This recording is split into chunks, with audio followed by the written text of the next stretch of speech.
¿Alguna vez te has preguntado por qué la frontera sur de Estados Unidos es la línea roja en donde comienza a agudizarse la pobreza y la desigualdad que se expande a toda América Latina? Y déjame adelantarte que no tiene nada que ver con nuestra raza o nuestro idioma. Los inmigrantes hispanos somos el grupo étnico que genera más riqueza en Estados Unidos. Tampoco es nuestra educación. Cuba llegó a alcanzar altos índices educativos, pero su economía está en quiebra. Tampoco es porque nos haya tocado el territorio más pobre del continente. Al contrario, Perú, Chile, Bolivia y México tienen el 49% de todas las reservas de plata en el mundo. Además, América Latina y el Caribe es la segunda zona del mundo con mayor cantidad de reservas petroleras después del Medio Oriente. Entonces, ¿por qué Estados Unidos y Canadá son tan ricos? Y por debajo de esta línea fronteriza comienza una gran diferencia, una pobreza económica que se extiende a América Latina. ¿Por qué a pesar de que somos dueños de casi todas las materias primas de las que dependen Estados Unidos y Canadá, está tan marcada la diferencia económica entre ambas regiones? En este video te lo voy a decir. Yo soy Víctor y esto es The Mexican Family. Hay dos salidas muy sencillas y cómodas para resolver por qué hay tanta pobreza y desigualdad por debajo de esta línea fronteriza.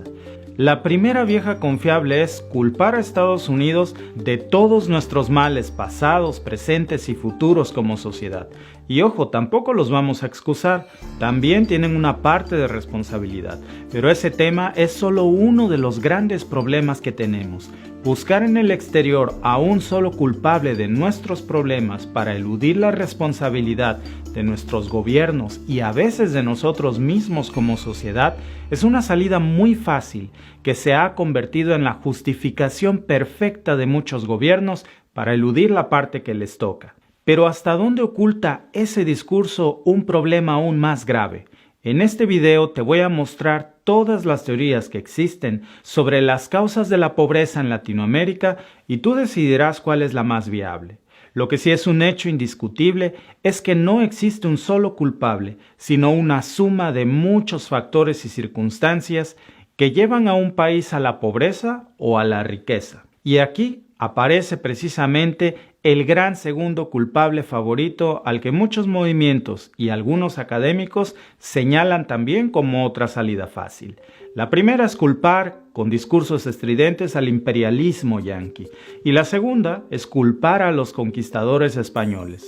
Pero culpar a otros y no hacernos responsables de parte de nuestros errores no es la solución. Pero sí hay factores que tenemos que considerar.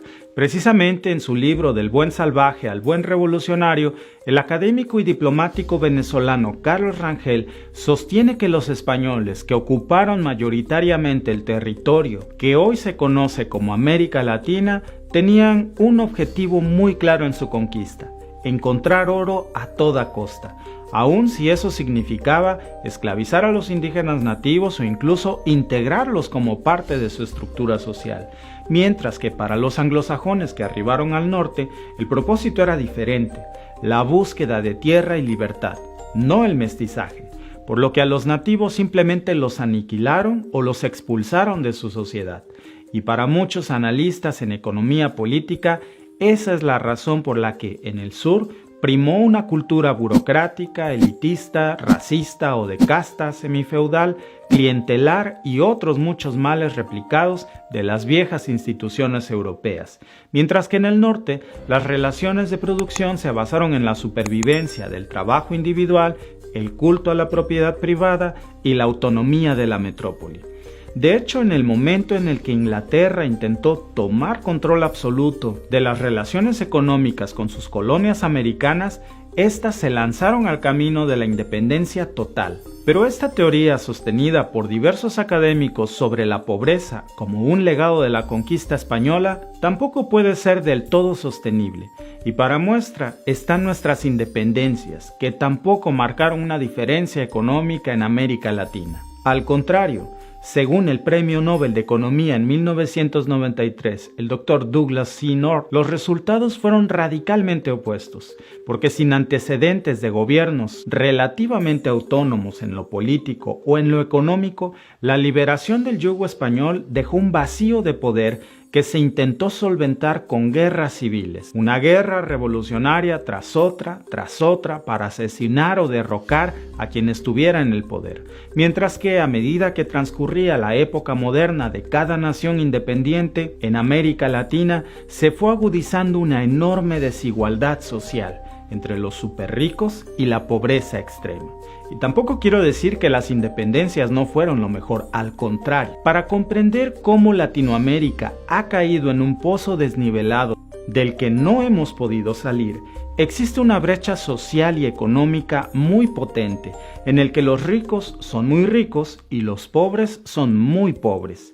De hecho, Hans Jürgen, director del Centro de Estudios Latinoamericanos de la Universidad de Kassel, sugiere que entre el 40% al 50% de toda la riqueza de la región está acaparada en un eje elitista que desequilibra la balanza en los índices, como el famoso coeficiente de Gini, que mide los patrones de ingresos económicos entre países, así como su nivel de patrimonio, que, como ya te imaginarás, muestran en América Latina un contraste terrible en la distribución de la riqueza. Aunque el tema de los ingresos y los salarios sea alarmante para todos en general, los expertos ponen énfasis también en otros aspectos de cara al desarrollo social, como la igualdad de oportunidades en educación, distribución de tierras, recursos naturales, formalidad laboral y muchos otros indicadores cuyas raíces coloniales mitigan mucho los esfuerzos por enmarcar la economía en programas de exportación y sistemas estatales que intentan potenciar los servicios públicos. Y es que el problema de Latinoamérica no es solamente contar o disminuir la pobreza, sino entender de dónde vienen las riquezas que tan solo tienen unos cuantos, que obtienen márgenes estratosféricos de ganancias, abusando de sus trabajadores en América Latina, pero no en el resto del mundo. Este es un ejemplo que yo conozco claramente y te voy a poner un caso real.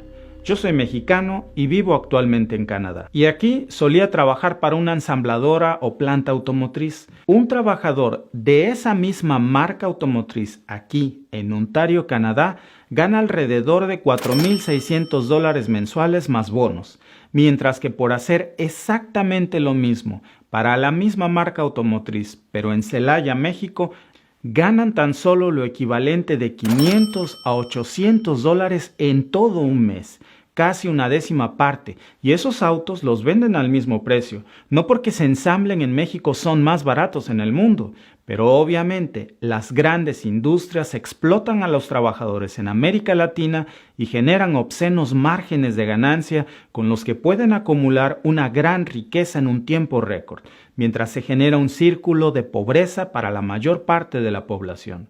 Y si a eso sumamos que tradicionalmente esas grandes empresas pagan un margen de impuestos mucho menor en Latinoamérica de lo que pagarían en Estados Unidos o Canadá, es fácil deducir por qué se genera esta terrible diferencia económica en manos de unos cuantos. Mientras no exista un ajuste tributario de impuestos y una redistribución real de la riqueza, es un problema que difícilmente va a poder superarse en nuestra región.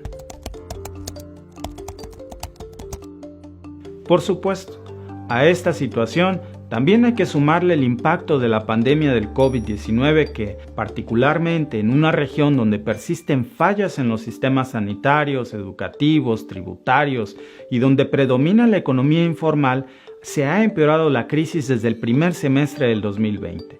La Comisión Económica para América Latina y el Caribe, también conocida como CEPAL, ha indicado en sus numerosos reportes de monitoreo que la pandemia ha aumentado la cifra de personas en estado de extrema pobreza en Latinoamérica a un número de 214.7 millones, lo que significa un 34%. Es decir, 1 de cada 3 latinoamericanos viven en la pobreza extrema. Y para entenderlo aún mejor, desde el 2020 América Latina ha vivido un retroceso de 27 años en las tasas de pobreza extrema, con un aumento de 13.8%, que serían 86 millones de nuevos pobres en nuestra región. La pandemia también ha puesto en evidencia cuán vulnerables son los estratos sociales más discriminados y aquellos que conviven en una medianía salarial que a su vez es arropada por los bajos niveles de protección social que proporcionan nuestros países. Normalmente esto se acentúa cuando se trata de mujeres, niños y habitantes de áreas rurales o pueblos indígenas. Y aunque entre el 2020 y el 2021 los mecanismos de emergencia asignaron un gasto superior a los $1.000 millones para intentar combatir los efectos de la pandemia, esta inyección fue solo un placebo que no ha servido para resolver el gran problema de la desigualdad económica y social. ¿Recuerdas que al principio mencioné la discriminación?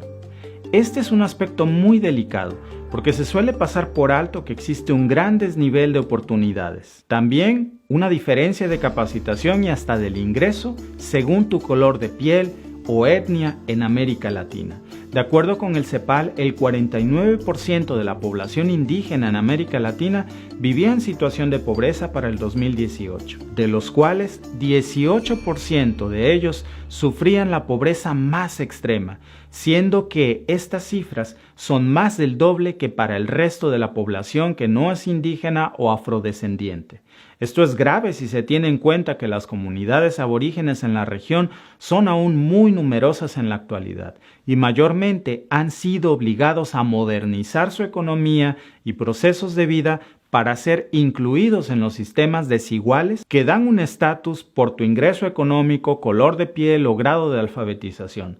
La marginación en el mercado laboral también tiene orígenes coloniales, porque desde entonces los países latinoamericanos han adoptado el sistema de estratificación junto a patrones de segregación laboral antes conocidos como sistema de castas, limitando con esto las oportunidades de los indígenas, primeros habitantes, afrodescendientes o minorías étnicas a ejercer ocupaciones gerenciales, profesionales, técnicas y sociales.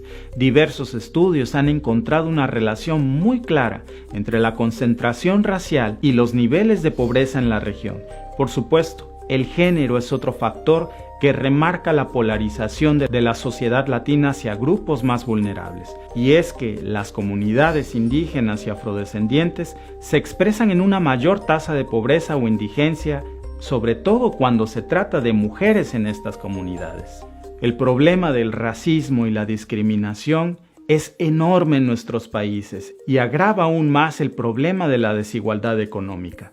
Casi todos los especialistas coinciden en que gran parte de la desigualdad de oportunidades en Latinoamérica ha sido generada por la mala explotación de nuestros recursos naturales. Lo que debería de ser un alivio para nuestras economías ha resultado ser lo que nos ha hundido, generando una pobreza extrema de la que solo se han beneficiado unas cuantas personas. Y no es algo que yo diga. El mismo Nobel de Economía, Joseph Stiglitz, ha sostenido que Latinoamérica está encerrada en un círculo vicioso, donde la desigualdad provoca sistemas políticos deficientes que ayudan a seguir creando más desigualdad, porque las riquezas provienen en su mayoría de la explotación de sus recursos naturales en comparación con sociedades de primer mundo que trabajan su economía de una manera más equitativa, como Noruega o Australia, en donde se utiliza su riqueza de una forma más transparente y para toda su sociedad. Y de allí es que proviene esta gran ironía. América Latina es un continente rico con gente pobre. ¿De qué nos ha servido tener gigantescos yacimientos de petróleo, de oro, de plata, cobre, en fin, de toda la infinita riqueza de nuestros suelos? ¿De qué nos sirve tener los principales destinos turísticos del mundo? ¿De qué nos sirve tener nuestra caña de azúcar, nuestro café, cacao, bananas, tabaco y una inmensidad de recursos naturales? ¿De qué nos ha servido ser dueños de una buena parte de las materias primas de las que tanto depende Estados Unidos, Canadá y el resto del mundo si nos siguen comprando barato nuestro petróleo para vendernos caro la gasolina? Por ponerte tan solo un ejemplo.